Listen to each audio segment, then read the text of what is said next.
Canal Sur Podcast presenta El Llamador de Granada, con Luis Javier López.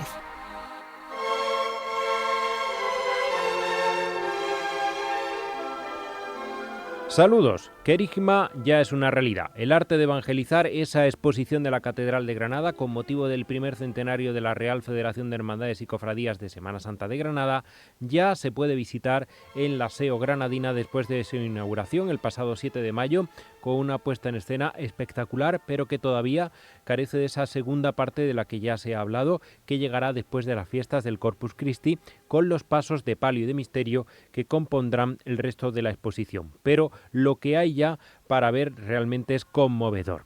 En ese papel de espacio de referencia de la catedral para el diálogo entre fe, cultura y arte, y con la asesoramiento y toda la puesta en escena de Óptima Cultura, esa empresa responsable de la gestión, el Arzobispado de Granada, el Cabildo Catedralicio y también la propia Federación de Cofradías a través de su comisionado del centenario han puesto en marcha esta exposición. Es un recorrido por el origen, la evolución, el esplendor actual de la Semana Santa granadina también a través de sus imágenes sagradas, y reúne obras excepcionales desde el siglo XVI hasta hoy, mostrando más de 5 siglos de devoción y creación artística. 8 espacios en total, todavía 7 de momento, que combinan esos momentos brillantes, pero también de decadencia de la historia de la devoción popular, de la piedad popular en Granada, y que tiene su origen en el siglo XVI. Esa exposición propone ese recorrido completo y que llega hasta hoy. En definitiva, 5 siglos de devoción y creación artística,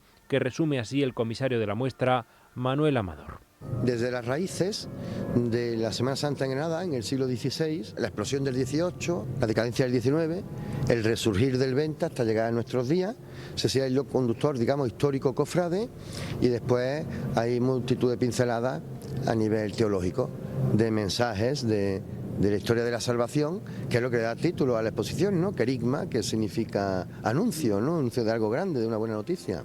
30 hermandades actuales, también más de 100 obras de arte y 2.000 metros cuadrados para ese panel que se va sucediendo de experiencias, pues podríamos decir inmersivas en la espiritualidad y también en la devoción. Ver a las imágenes a una distancia tan cercana conmueve, y también están sobre todo reforzados por esos paneles y audioguías que se pueden contratar para abundar en los distintos momentos de los que se va componiendo la exposición. El primero es Orígenes. Al comenzar el itinerario, este primer capítulo invita a situarse en el origen de la Semana Santa de Granada. El nacimiento se remonta a los años posteriores a la conquista de la ciudad, en un contexto de transformación religioso y social que propicia la aparición de las primeras hermandades. Sobre todo desde las élites hasta los sectores populares se va cuajando, con las órdenes religiosas también colaborando, esas corporaciones que fueron dando forma a las primeras manifestaciones públicas de la devoción, consolidando un modelo que se va a afianzar en el siglo XVI. Las obras reunidas aquí reflejan el inicio, pero también la importancia de la imagen sagrada como vehículo de fe y expresión colectiva. Y aquí juega un papel fundamental, como ahora escucharemos después, Pablo de Rojas y esas primeras tallas que conmueven a la sociedad granadina. En el pase de prensa, en esa visita guiada para los medios de comunicación de este pasado 7 de mayo, el comisario Manuel Amador Moya daba también estas claves de lo primero que vemos en la catedral en Querigma. La hermandad más antigua es la Hermandad de la Angustia, que se funda en 1545 y tenemos las reglas fundacionales. Por eso nos recibe el nazareno de Pablo de Rojas, de la Hermandad de la Patrona, que era el primer paso de la tarde-noche del Jueves Santo de 1556. ¿Y qué recrea esta escena? Pues esta escena recrea, porque obviamente yo no voy a mentir, porque además esto tiene, cuanta más información tengáis mejor, como San Juan de la Cruz, en su convento de Segovia, tuvo ese milagro de hablarle a él una imagen de Jesús Nazareno, y eso hace que San Juan de la Cruz funde hermandades de Jesús Nazareno por toda España, en las que él mismo redactaba las reglas. Y aquí tenemos un nazareno, que es el que iba a estar aquí, que por desgracia no puede estar con nosotros por su estado de conservación, que es el nazareno de Huerto Vega, que es el que el propio San Juan de la Cruz en persona le encarga a Pablo de Rojas ese nazareno. Este es tan solo 2 años más antiguo, o sea que es un digno sustituto y que estaba ya previsto que esta imagen sí viniera. Aquí se unifican, en el arranque del discurso de la exposición, se unifican esos dos conceptos. El Nazareno de Pablo de Rojas, de la Basílica de las Angustias, junto al crucificado del mismo autor y del mismo lugar. También se abunda en la figura de San Cecilio, que es el que recibe al visitante en esa exposición, en esa muestra, y que con el busto original de la Abadía del Sacro Monte completa ese primer capítulo, del que también hemos querido profundizar en, digamos, ese protagonista absoluto, Pablo de Rojas, que conoce bien el historiador y colaborador del Llamador de Granada, José Antonio Díaz, y que en este programa de vocación que tenemos también cada noche de lunes a viernes en la Radio Pública Andaluza con nuestro compañero Fran López de Paz, pues abundaba, daba detalles de esas tallas de Rojas y que también significan un gran referente de la imaginería granadina, como no.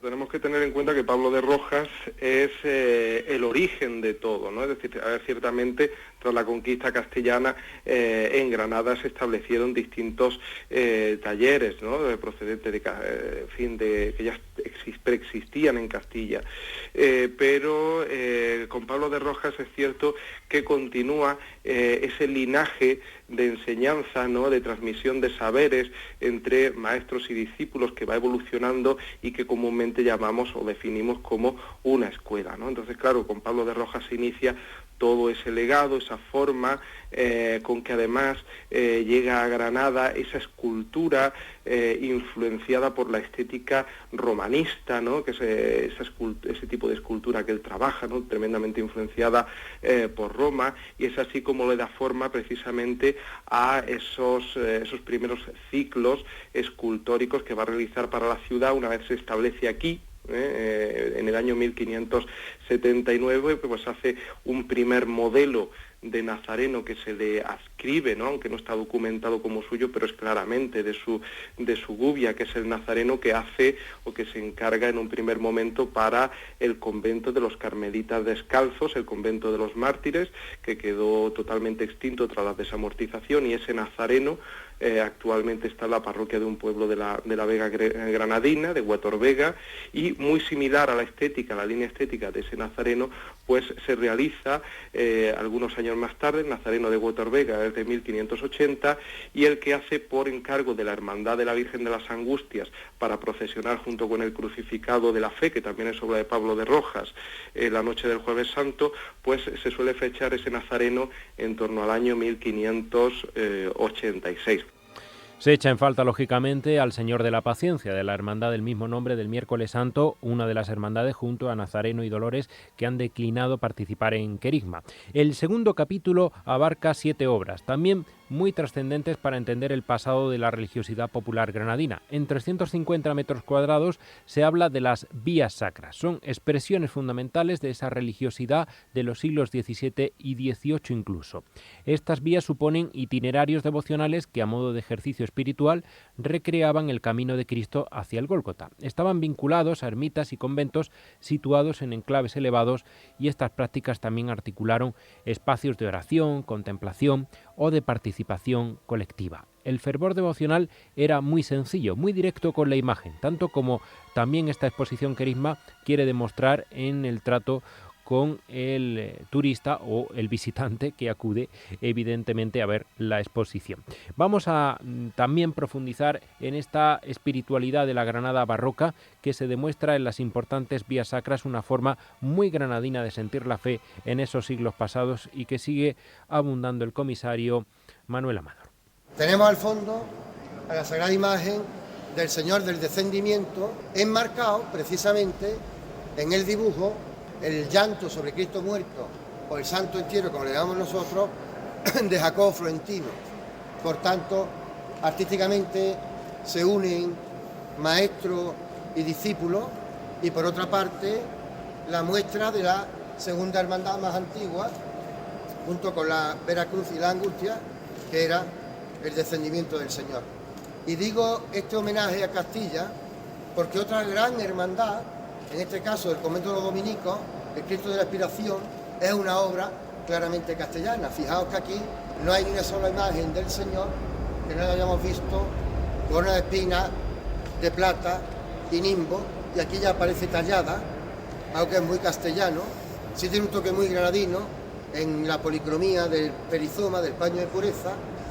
También fue titular de una hermandad potentísima a finales del 16 en Granada. Y se enfrenta a su vez con el crucificado de la Buena Muerte, del Sagrario, obra casi con toda seguridad de Bernabé de Gaviria, con lo cual Castilla, Diego de Aranda, Jacobo Florentino, en la pintura, Bernabé de Gaviria, forman, ¿no?, este comienzo del Renacimiento castellano en Granada. Él también presidió una hermandad de Semana Santa que duró muy poco, pero que inmediatamente se transformó en hermandad pasionista. Y diréis, ¿qué diferencia hay? Las hermandades penitenciales procesionaban en Semana Santa. Las hermandades pasionistas, aunque daban culto a momentos de la pasión del Señor, procesionaban durante todo el año, fuera de los días de Semana Santa. Y es también el comienzo de las vías sacras. Y tras esa experiencia inmersiva en la historia de Granada y de su devoción popular, en el transcurso del Renacimiento hacia el Barroco, llegaría a la Sala 3, la de los Mora. Impactante, impresionante, que ahora vamos a abordar, pero antes tenemos que hacer una parada en el Señor de las Tres Caídas, de la Hermandad del Rosario de la capital, que tiene también un papel fundamental, no solo por esa vestimenta y forma de presentarlo tan granadina, que ya nos sorprendió en el traslado a la catedral hace unos días, en esa mañana del 26 de abril, sino también porque tiene una gran característica de las hermandades llamadas gremiales y que serían importantes en ese albor de tantas cofradías penitenciales, que algunas incluso pues hoy hemos heredado gracias a esta cofradía del Rosario en sus misterios dolorosos. Hoy nos queda tan solo una gremial prácticamente, si no contamos a estudiantes, que no es un trabajo propiamente dicho, como es la de ferroviarios, la hermandad del Viernes Santo, que sí mantiene esa vinculación con un ámbito laboral. Pero está claro que este Señor de las Tres Caídas también impacta en la forma de presentarlo a una distancia muy corta, insistimos, con el curioso, el visitante de Querigma. Toda esa zona del Realejo, que se está recristianizando a golpe de familias de clase económica muy alta, todas necesitan de muchos servicios, y en esa parte del servicio los cocheros tan importantes tenían una gran devoción a dos lienzos, que no uno solo, dos, de Jesús en su tercera caída. El que se conserva en la parroquia de San Matías, y esta maravilla, también bastante desconocido, porque se conserva en la clausura del monasterio de las Carmelitas Calzadas. Por eso era enfrentar la imagen del Señor de las Tres Caídas, que fue el titular de esa hermandad de los cocheros, ya comienzo, ya ahora hemos pasado a una tercera visión, pasionistas, penitenciales, las vías sacras, y ahora hay una nueva versión que es las gremiales, ¿no? Y por eso enfrentar al Señor de las Tres Caídas con uno de los lienzos que generaron esa devoción. Y no os perdáis, cuando ahora vayáis atravesando, por el respeto a la arquitectura de la catedral, a las bases impresionantes de nuestros pilares, y también para jugar, en todas las esquinas vais a ir viendo siempre un titular de la siguiente sala o de la anterior. Por ejemplo, ahí mirad, está el Señor de las Tres Caídas y tenemos allí al crucificado de la Angustia de Pablo de Rojas, ¿no?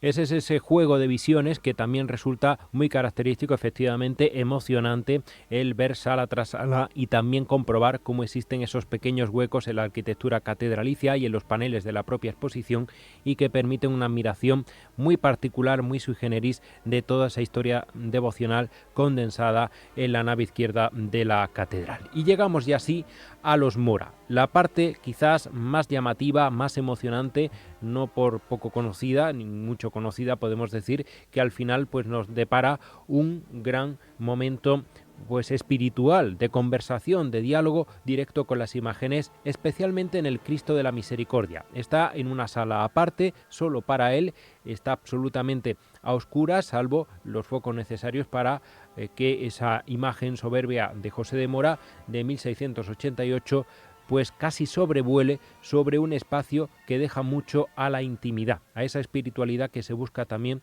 como reflexión entre el espectador, el devoto o el fiel incluso, con la propia imagen. En este espacio expositivo de los Mora también nos adentramos a ese universo de toda la familia y del barroco granadino. Por tanto, Bernardo Francisco, junto con sus hijos José, Bernardo y Diego, son los protagonistas con esos nuevos tipos iconográficos que también vienen a codificar las características trascendentales de la imaginería granadina. Rasgos faciales muy comunes, de profunda emoción entre ellos, sublimes también composiciones corpóreas, la elegancia de las manos, cómo no hablar de esa epidermis o de esos gestos que también la policromía fue dejando, como en El Señor de la Humildad, con esas lágrimas de sangre, o las propias melenas del Cristo del Gran Poder, la auténtica joya también de esta zona de la exposición, junto a Jesús del Rescate y Jesús de la Sentencia, el Cristo, hablamos de San Antón, que impacta muchísimo con esa adición, ¿no?, de la túnica, pero también sobre todo con esa melena natural que lo hace tan real. Destaca también el historiador José Antonio Díaz la valía del Señor de la Sentencia, recientemente recuperado y restaurado por Dionisio Olgoso, y donde destaca sobremanera también en esta exposición por esa clámide de un color tan rojo, tan llamativo, tan pasionista, que deslumbra. Cuando hablamos de la estética granadina, estamos inevitablemente hablando también de esa estética que define José de Mora y que ya no se va a superar, ¿no? Es decir, cuando nos viene a la mente ese tipo de imagen que pensamos como típicamente de Granada, al final estamos pensando en unos rasgos fisionómicos, en una forma de trabajar los volúmenes y también en una forma de trabajar la intensidad dramática de una forma totalmente introvertida que define por completo José de Mora en la segunda mitad del siglo XVII y primeros años del siglo XVIII.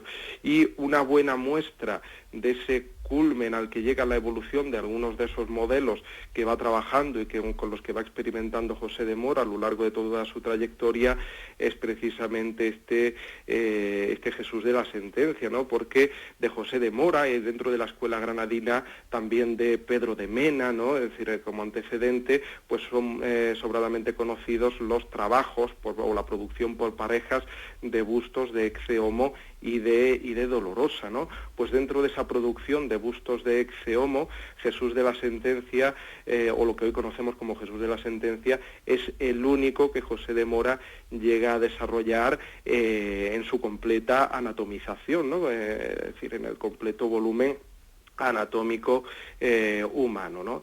En ese sentido, pues bueno, es cierto que se basa, ¿no?, en un modelo dado al grabado en el siglo anterior, ni más ni menos que por Alberto Durero, dentro de los ciclos de estampas, ¿no?, de la Pasión de Cristo, pero con todo, pues es algo que José de Mora hace completamente suyo, ¿no? ¿Y algún detalle destacado, profesor, sobre el origen de esta talla de Jesús de la Sentencia? Pues tiene un origen que es tremendamente singular, ¿no? Bueno, dentro de esas incógnitas que muchas veces nos encontramos que acompañan a las grandes obras que produce José de Mora dentro de su catálogo, pues esta es una que surge en el año 1685 y que va asociada a una forma muy particular de pago de una memoria de misas que había encargado tras el fallecimiento, o que quedaba encargada tras el fallecimiento de su padre, ¿no?, el también escultor Bernardo de Mora, en el convento de los Carmelitas Calzados de Granada.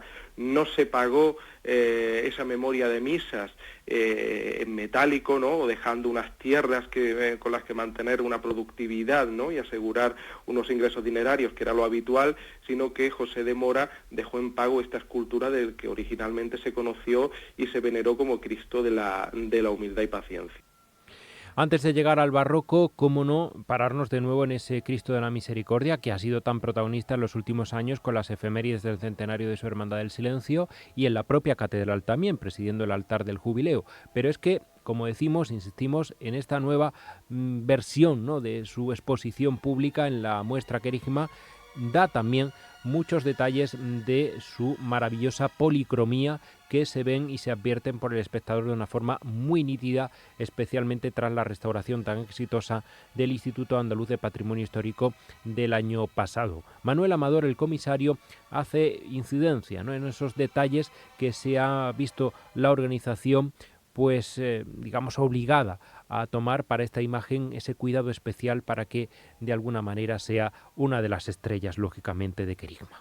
Creo que es uno de los momentos fuertes de la visita. La peana no tiene color, y su peana es especial porque dentro está embutido toda la parihuela en la que vino, ¿vale? Para que el Señor no sufriera ningún tipo de manipulación, ni ya una vez colocado el Jueves Santo de su paso a esa parihuela de traslado, en esta misma parihuela se quitará esta peana, se le colocarán sus patas y regresará, pues si Dios quiere, el día 29 de noviembre. Fijaos, por ejemplo, en el paño de pureza, en otras exposiciones como la de Mora, que lo hemos contemplado de otra manera también bellísima, pero distinto, como aquí el efecto de la luz, de esta luz especial y de la oscuridad, que en el paso no se aprecia. Fijaos cómo el paño de pureza tiene esos toques de micropartículas de oro. La tela encolada está impregnada en oro y es ese brillo que le da a la parte marrón, no a la parte púrpura del interior.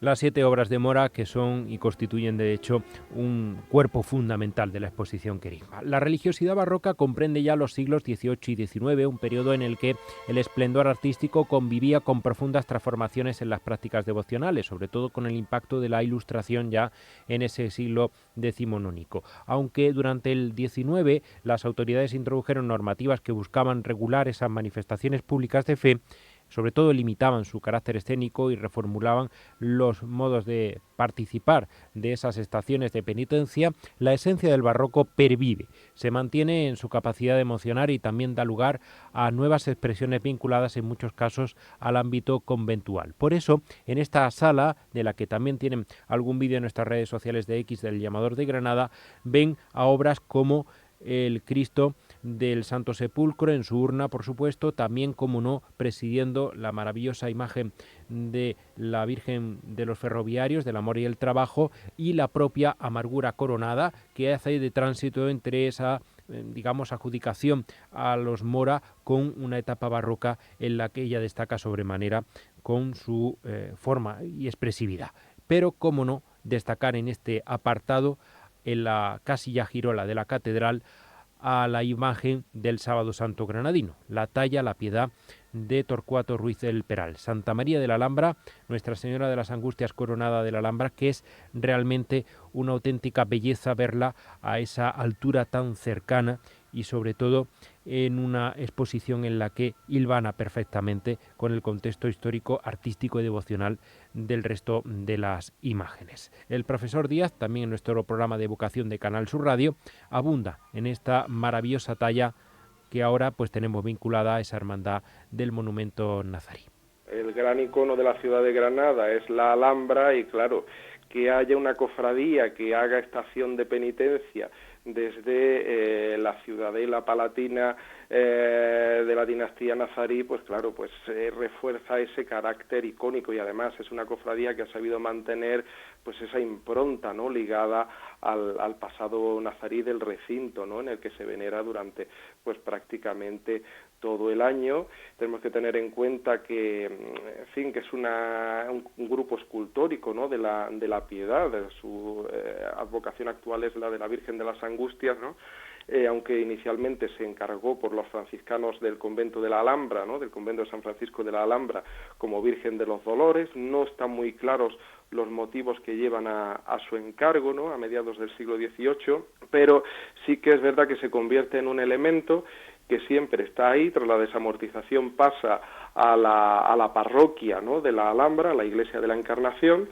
y ahí queda expuesta, ¿no?, a la veneración en ese retablo que preside la Capilla Mayor, que curiosamente es el primitivo retablo de la Basílica de la Virgen de las Angustias de Granada, ¿no? Curiosamente ha ido destinado a estar presidido por otro grupo escultórico que quiere reproducir ese momento iconográfico de la Piedad, ¿no? Y entonces, pues en 1928 hubo una serie de granadinos, entre los que se contaban ni más ni menos que Federico García Lorca, que quisieron pues devolver al culto esa imagen y además ponerla, ¿no?, en la realización, ¿no?, en la presidencia de esa estación de penitencia en la que cada año, y por primera vez ocurrió en ese 1928, esa dolorosa, con Cristo muerto en sus brazos, pues había de bajar desde la ciudad palatina hasta la Granada y luego volver a ella, que no es un itinerario fácil, y en esa primera estación de penitencia pues fue precisamente además García Lorca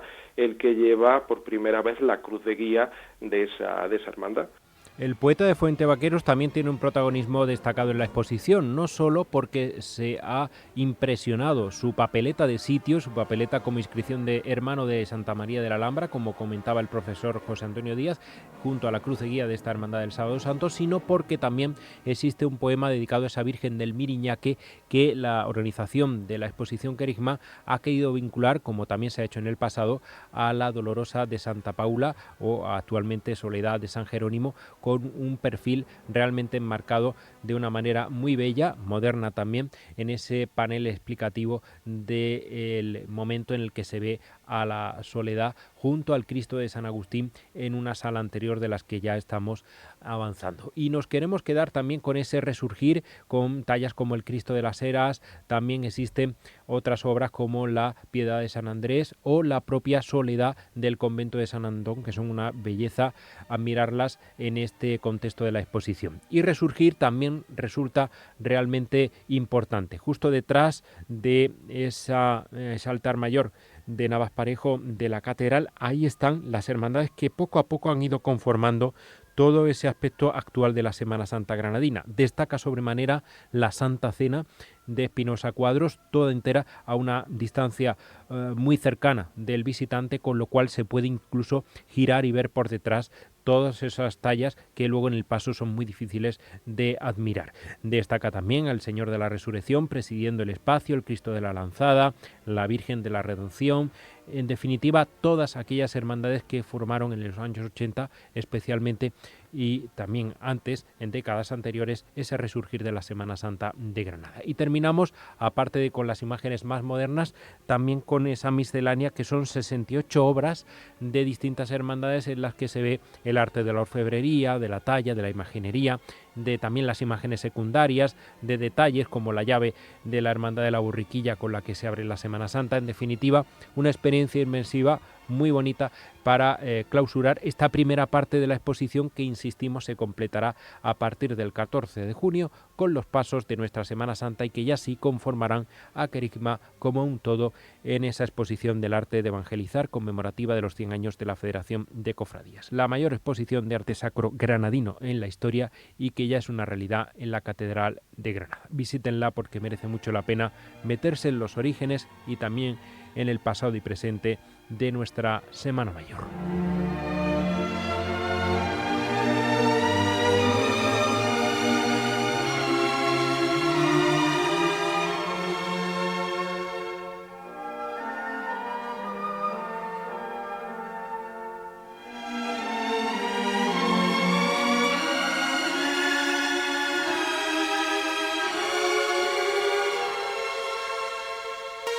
El llamador de Granada con Luis Javier López.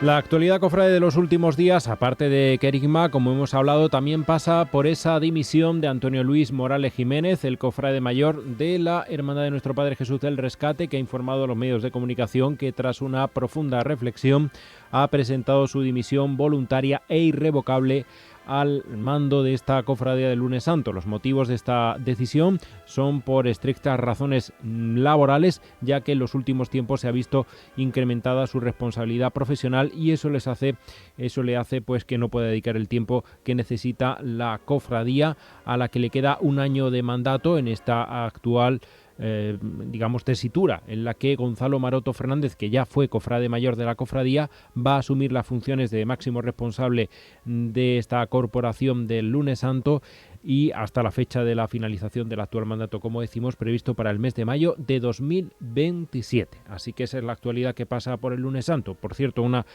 precisión a lo que decíamos de Querigma: la Hermandad de los Dolores sí ha participado en Querigma con su bandera clásica corporativa que todos los lunes santo procesiona en las calles de Granada. Eso sí, declinó participar, es lo que queríamos decir, con su imagen titular. Y también la música ha sido pues protagonista de las últimas semanas, horas, y también se está debatiendo en algunas cofradías que pueda haber cambios significativos, especialmente en el Viernes Santo. Ya se ha confirmado que la Hermandad de los Favores ya ha prescindido de la Banda de la Esperanza de Córdoba y por tanto ha contratado una nueva formación que es granadina, como es la Banda de Música de Los Ángeles. Y también eso provoca un movimiento en la Hermandad Ferroviaria de la misma jornada procesional para el próximo 2027, y es que en los ferroviarios ya se ha prescindido lógicamente de esa Banda de Los Ángeles que en los últimos años ha acompañado a la hermandad gremial del Viernes Santo, y ahora será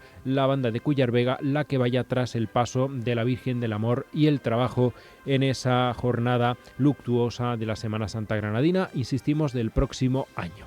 También va a haber cambios en la Hermandad de la Redención, acompañando al titular cristífero de la Hermandad Salesiana, y se rumorea, pero todavía eso no es una información confirmada, que puede haber cambios también en otra cofradía de esta jornada penitencial. En cualquier caso sería en la Hermandad de la Concepción, pero insistimos que todavía no se ha confirmado esa determinación. Con esta marcha de la Virgen Coronada de la Misericordia, de la que por cierto se han cumplido, ya se van a cumplir inminentemente 19 años de su coronación canónica, pasamos ya al último apartado de nuestro podcast de esta edición, y que lógicamente va a mirar al Rocío, a la devoción universal de la Virgen del Rocío, protagonizada en nuestra provincia especialmente por esa gran hermandad del Rocío de la parroquia de San Pedro y San Pablo.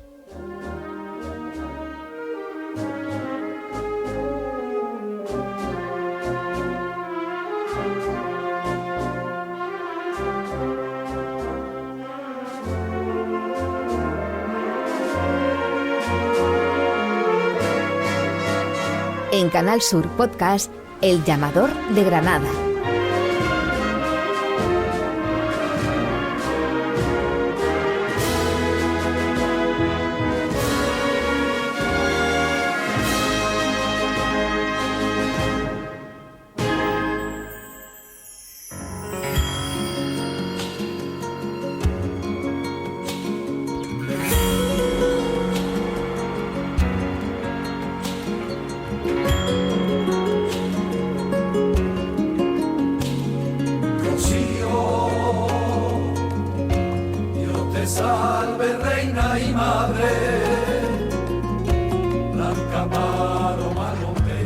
Llegan los días grandes de esa romería del Rocío. Este domingo, ya este sábado queremos decir, ya empieza ese camino que va a andar la Hermandad del Rocío de Granada hacia la aldea almonteña, y que culminará con la salida procesional y el domingo de Pentecostés de la semana que viene, lógicamente, en esta localidad onubense que tantísimos peregrinos recibe en estos días. Así que son días de preparativos, de ilusión en la Hermandad granadina, y queremos hacer pues especial dedicación a este momento del año de la piedad popular granadina, que también está relevante para muchas familias de la provincia. Alfredo Alcalde es el hermano mayor de esta cofradía del Rocío, Hermandad del Rocío. ¿Qué tal, Alfredo? ¿Cómo estás? Buenas tardes, Luis. Perfecto, muy activo y muy emocionado ya. Muy entretenido, ¿no? Entiendo, por esta circunstancia de una romería nueva que siempre tiene ese punto de ilusión, ¿no? Siempre. Sí, claro, porque cada romería es diferente, cada año las circunstancias que te llevan a ella son diferentes para todos los hermanos, para todos los rocieros, incluso para muchos, para granadinos. Y en nuestro caso, pues también como Junta de Gobierno, que acabamos nuestro mandato, con lo cual ese pellizco también lo llevamos dentro. Y los últimos acontecimientos que nos han ido pasando a nivel logístico, a nivel de preparativo y demás, pues bueno, porque nos lo está poniendo cada vez más difícil, pero bueno, nos hace también estar más unidos y estar cada vez más fuertes. Este año la romería es verdad que es una fecha más normalizada, el año pasado fue muy tardía, otros años cae muy temprano, digamos que este año se cumplen los cánones de, bueno, pues en primavera, temperaturas un poco amables, no como otros años, y creo que de alguna manera se puede esperar una romería muy bonita, ¿no? Claro, como bien dice, el que esté a mediados de mayo viene a ser lo más razonable. Y bueno, las previsiones del tiempo, aunque estamos un poco asustados, este fin de semana estábamos allí en la aldea preparando cosas y llovía una barbaridad con lo que supone para los caminos y tal, pero todo apunta a que el tiempo va muy bien. Teníamos algo de miedo, especialmente en la salida de Granada, por la lluvia, que de lo desluce mucho, pero bueno, parece que el tiempo se va comportando, se va abriendo y por ahí mucho mejor. El año pasado creo que fue de los rocíos más calurosos que hemos vivido, sin duda alguna. Claro que sí.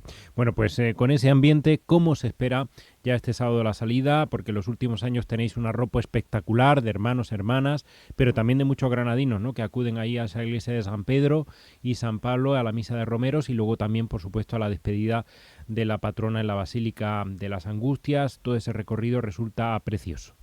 Pues sinceramente, para nosotros quizás sea de lo más bonito, de lo más emotivo del camino. Primero porque, bueno, pues estamos en nuestra ciudad, como bien dices, tenemos una afluencia masiva de hermanos, somos más de 1.300 hermanos, los que estamos, más luego todas las familiares que nos acompañan, el personal de apoyo que trabaja, y bueno, una coordinación con Policía Local de Granada, con Guardia Civil, Ayuntamiento de Granada, INAGRA. Es decir, bueno, agradecerle públicamente a todos lo que nos dan, lo que nos ayudan y lo que nos apoyan. Y por supuesto, pues la misa de Romero, nuestra iglesia emblemática de San Pedro y San Pablo. Este año adelantamos media hora la misa, a las 10 de la mañana, bueno, pues con el fin de poder llegar a mejor hora a la planta de nuestra patrona, que además como algo muy muy novedoso y algo estamos en ello, estamos como siempre ocurre en estos casos, en lo último, pero la carreta de plata de Granada lleva una imagen de la Virgen de la Angustia, que lleva con nosotros pues 40 y tantos años, y bueno, pues va a ser renovada o va a ser compartida con una nueva imagen de plata, y la estrenaremos en la Basílica, al igual que unos arreglos del Sin Pecado. Esto nos hará que sea algo diferente un año más. Claro. Qué bonito ese detalle, ¿no?, para la patrona a la que siempre acostumbráis a decirle un hasta luego, ¿no?, en ese momento culminante en el que ya iniciáis vuestra primera acampada prácticamente y ya el camino normal, ¿no? Bueno, me hablabas de ese arropo de los hermanos, Alfredo, pero ¿qué es este año quizás la prioridad del camino? ¿Qué vais buscando particularmente en este 2026? Bueno, esto yo creo que es una pregunta muy muy personal. Por un lado, cada hermano, cada rociero, cada cristiano tiene su propia fe y tiene su propio camino, como hemos dicho cada año, pero dentro de la hermandad como tal, pues lo que buscamos es continuar, ¿no?, con la línea que llevamos estos años, continuar abriendo nuestra hermandad a todos los fieles y especialmente a todos los granadinos. Llevamos también ese trozo de ese Granada 2031, ¿no?, que yo creo que es un proyecto que une a todos los granadinos, y además nosotros tenemos la suerte de pasar por la mayoría de las provincias andaluzas, y si no, compartir con ellos. Y luego tenemos una casa en la aldea que también es la casa de todos los granadinos y de muchos andaluces.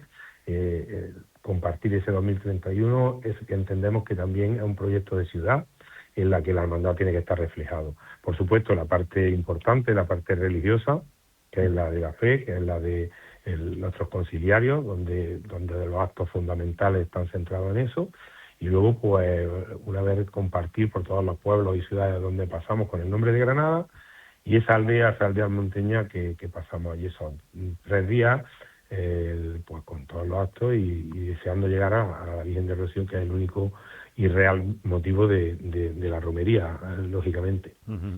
Está muy asentada, ¿no? La Hermandad de Granada ya en el conjunto de las hermandades filiales, se nota todos los años, ¿no? Todo el mundo sabe cuándo llega a Granada, especialmente por esa carreta tan simbólica, tan granadina y alambreña, ¿no? Con esos motivos nazaríes, y que cuando llega esta cofradía allí a ese punto de encuentro de tantos y tantos miles de devotos de la Virgen del Rocío, se tiene una particularidad, ¿no? Una nota muy peculiar, muy propia de la hermandad granadina. Pues la verdad que sí. Además este año nos han dado, o nos van a entregar el premio al mejor cartel de las 127 hermandades oficiales que hay, con lo cual es algo muy importante. Es una entidad no oficial, pero engloba al mundo del Rocío, en el que hay prensa, en el que hay página web y demás. Y igualmente hay unas menciones muy importantes al altar de culto que se ha realizado.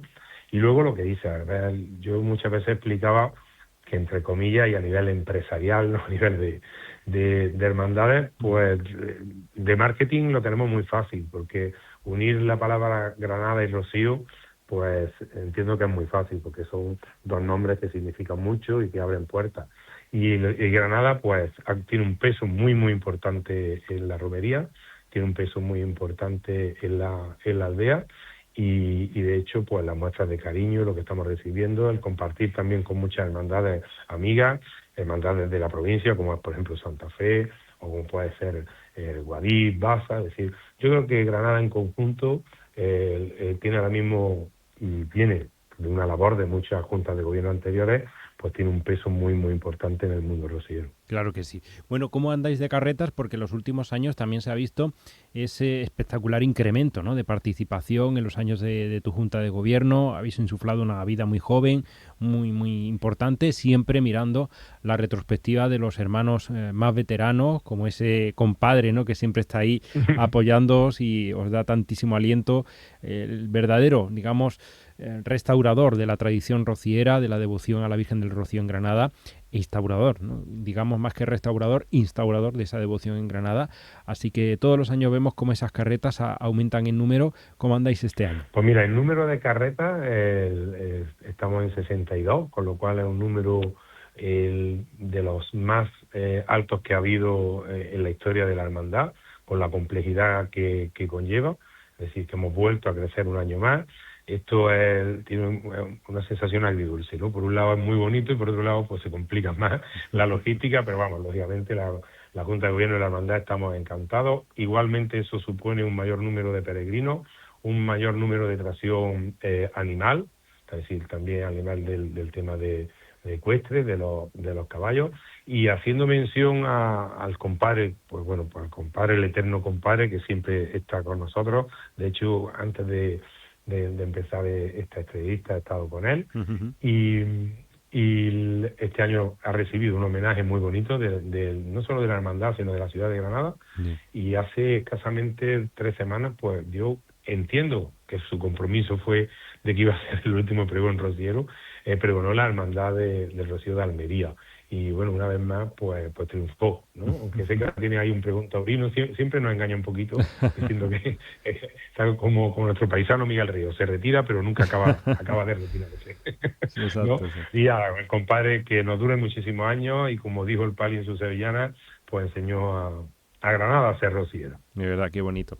Pues así es, con esos espartos se presenta la Hermandad del Rocío, 62 carretas, un cartel precioso de Juan Díaz Losada, efectivamente, y muchísimos hermanos y hermanas que van a llevar Granada por el corazón de Doñana, de toda esa marisma almonteña que está deseando ya recibir a los miles de peregrinos. En cuanto a la romería, pues ha cambiado también mucho en los últimos años la logística.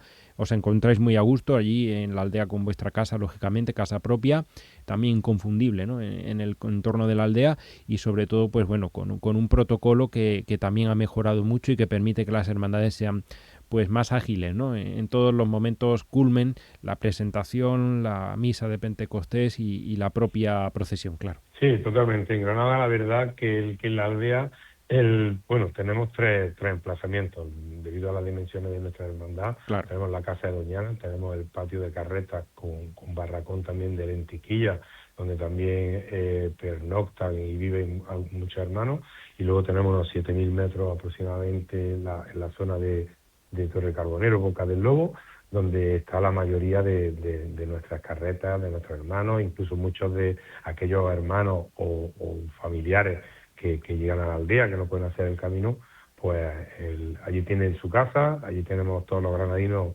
nuestro punto de encuentro, que durante los últimos años, por ejemplo, hay algunas hermandades de Semana Santa que llegan en la misma noche de la madrugada para ver a la Virgen. Ajá. Y desde la hermandad se intenta darle por lo menos, que no le falte un sitio donde descansar, donde poder tener su cosas y donde poder tomar, porque no, un caldito caliente o un simple vaso de agua y una cerveza alhambra, que tampoco puede faltar. Y nada más, decirte que agradecerte una vez más a Canal Sur el trabajo que hacéis, pues no solo desde Granada, sino regional, tanto en televisión como en radio, y animar a todos los granadinos a que nos acompañen el próximo sábado a partir de las 10 de la mañana y luego por estas calles de Granada, que sientan algo suyo y una tradición ya de casi 50 años que creo que la ciudad la ha tomado como suya también. Claro que sí. Os deseamos también un muy fructífero camino, una experiencia preciosa en esta romería 2026 y que siga llevando el nombre de Granada a todo el mundo, porque al fin y al cabo la aldea de Almonte se convierte estos días en el epicentro devocional del mundo cristiano y evidentemente pues tiene una gran proyección para nuestra ciudad y nuestra provincia, que por cierto cada vez más rociera, ¿no? Porque hay otras hermandades que parten de aquí, ya están filiadas y me consta que alguna más querría hacerlo, ¿no? Bueno, pues por nuestra parte, lógicamente, encantado. Siempre también invitamos a aquellos que quieran estar en nuestra hermandad, lógicamente, nuestra misión también como hermandad religiosa es acoger a todo el mundo. Y si es en otros pueblos, en otros de Granada, pues aquí también estaremos para ayudarles, facilitarles y estar con ellos. Pues claro que sí. Alfredo Alcalde, hermano mayor de esta Hermandad del Rocío, que prepara sus días grandes, como todas las filiales, para llegar a esa aldea onubense, así que a pasarlo muy bien, pero sobre todo a vivir con mucha intensidad espiritual estos días de la romería, y que viva la Virgen del Rocío, claro. Pues que viva, Luis, eternamente agradecido. Muchas gracias, hombre. Gracias. Dios te salve, reina y madre, blanca paloma norteña, te venimos a rezar. Señora, abanico de colores se presentan en tu ermita, con sones de tamboril, para cantarte la salve, salve, salve, peregrinos de Granada, por caminos y veredas, soñando con tu bondad.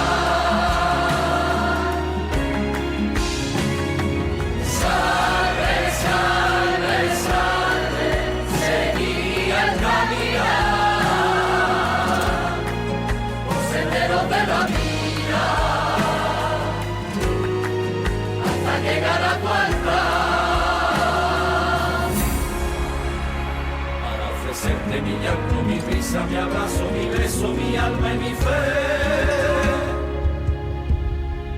Dios te salve, pastora y madre, Rocío, Rocío. Dios te salve, pastora y madre.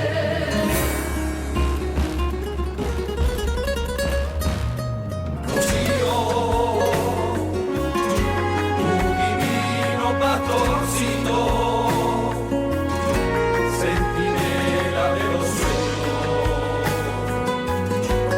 en la marisma eterna. Señora,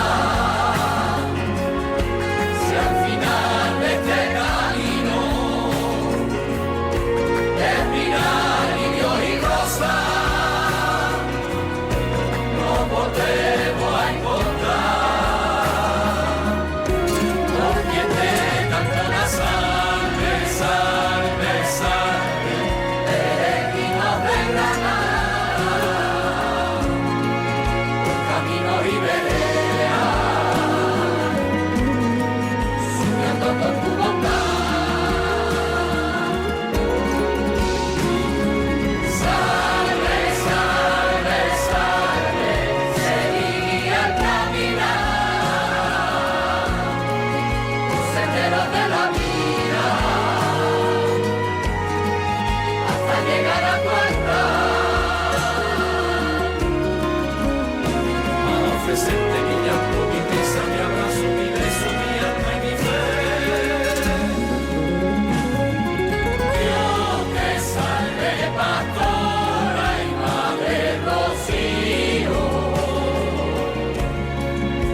En Canal Sur Podcast han escuchado El Llamador de Granada con Luis Javier López.